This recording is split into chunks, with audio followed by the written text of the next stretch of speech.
I think the hardest thing about trying to be authentic is that we've played a character for so long that literally anytime you step out of the character, it feels like you're playing a character, even though it's the real you.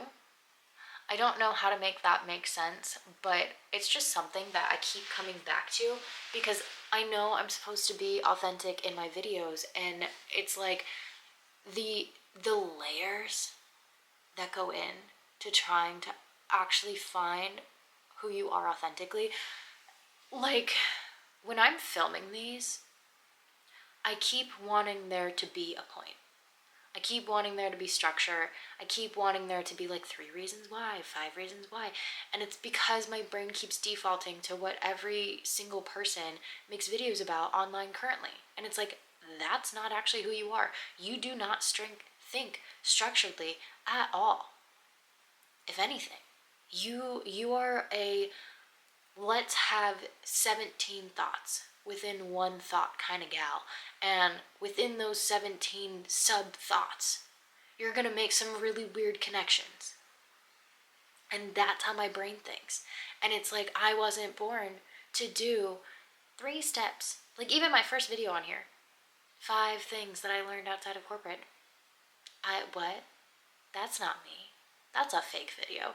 I mean, I'm still gonna leave it up because it does have good information, but it's not me.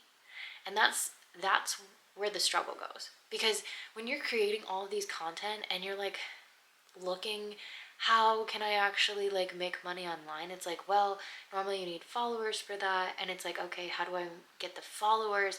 And it feeds into the thesis that capitalism kills authenticity, because it's like, it's so far shoved down your throat, like, hack the algorithm, and like figure out how to do all of these things and be all of these things that other people are going to enjoy. And it's like, okay, but like, what about me? What am I going to enjoy? And it's really, really hard to figure out what you yourself enjoy. Because it's like, how do I talk about my life in a way that's interesting for other people? Because I mean, part of it is storytelling, but at the end of the day, the whole point is that it's supposed to be however I want to tell the story. Because it really only matters if I like the story.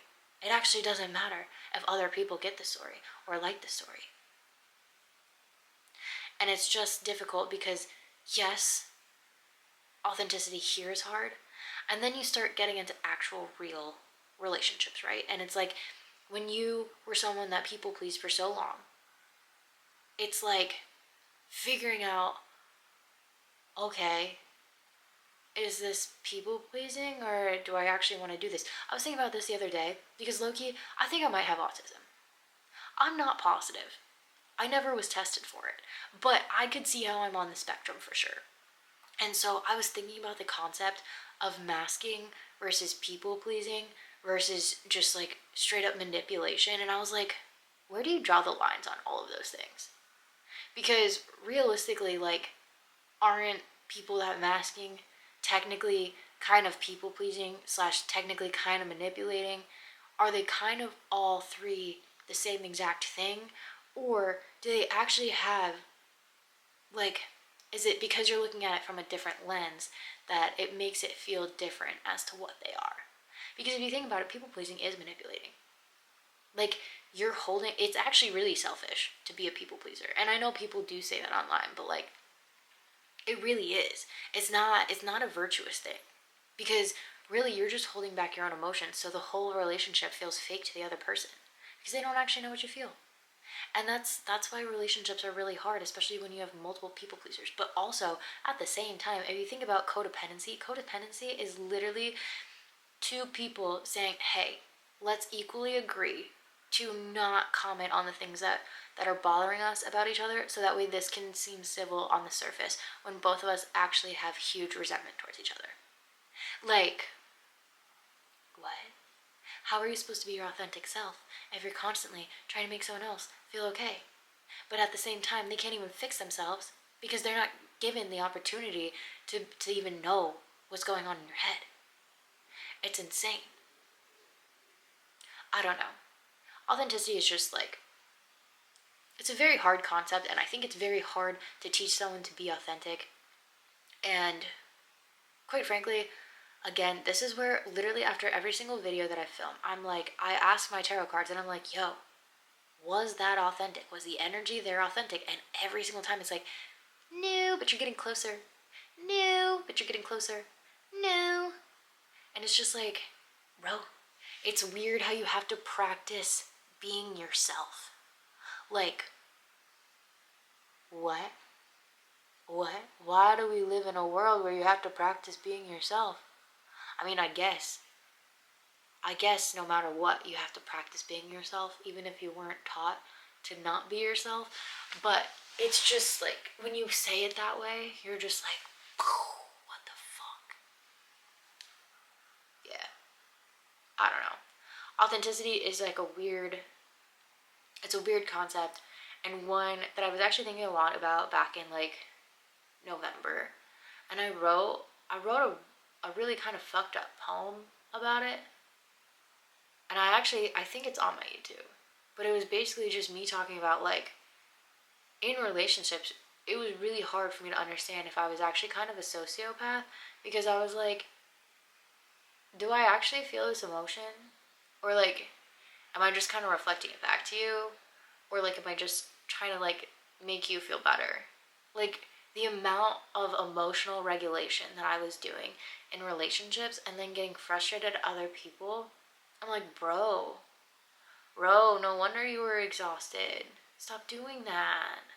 And then it's really hard to, like, think your way out of situations, especially in the moment. It's one of those things where you constantly have to analyze the situation that you were just in and be like, how could I have done that different so that way I didn't do the thing that I did? It's just, it's a lot. It's a lot.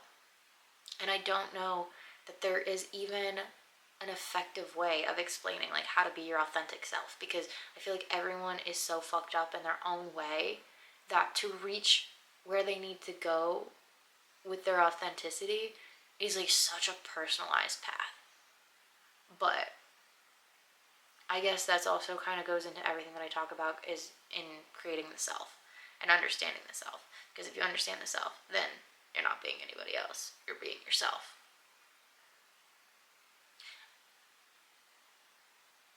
So yeah, I guess that's why, I don't know if you guys have ever done the artist way. I started it. I'm on week 4. It's been a slow journey. I haven't done it every week. And that kind of makes, I don't love that. But at the same time, I'm kind of like, yeah, that makes sense. That makes sense. But it is a really good book for actually trying to help you understand yourself and, like, get your life back on course. Or just to live a more authentic and fulfilling life. Like, it really makes you think about a lot of the intentions, I guess, behind what you're doing. And intentionality is the key to understanding and doing and having a fulfilled lifestyle. Because if you don't know why you're doing the things that you're doing, why are you doing them? Why are you doing them? Yeah. Anyways, authenticity is hard, but we're getting there. It's gonna be great. Just give it a second. It just takes, it's loading. You know what I'm saying? But yeah, I don't know that there's a true point to this, except for maybe you could feel the same way. That you're trying to be authentic, and you really have to ask yourself a lot of different times, was that really authentic? Or am I still just defaulting to a different version of me that I don't want to be? Who's to say? Anyways, I hope you have a great rest of your day. Okay, love you. Bye. Mwah.